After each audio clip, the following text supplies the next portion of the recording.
What's up guys, Noah here with CustomRCMods. Today I'm doing some tiny hop racing in my basement here at home. I set up a quick little track. Let me give you a tour real quick. As you can see, there's a start finish gate. Now we're flying through these treadmill handles. Perfect little tiny hop gates. We've got a few of these newbie drone gates coming up. I just got to weave our way through those, and then through the step stool here, a little tower we got to go ahead and spiral around.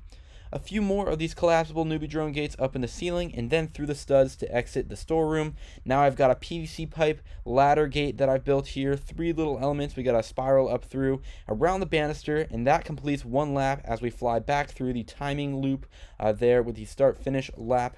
The lap times I've been looking at recently have been around the 25-second mark, so that's pretty good overall. However, the fastest one I've seen you'll actually see later in the video, which is a 23.5-second lap when I was really pushing it. Again, this is kind of just leisurely flying. After this lap, you're going to go ahead and see me push the envelope as much as I can, and I got a pretty solid battery with minimal crashing, so hopefully that'll be entertaining for you. Let's go ahead and do that now as the battery on this warm-up pack drains out.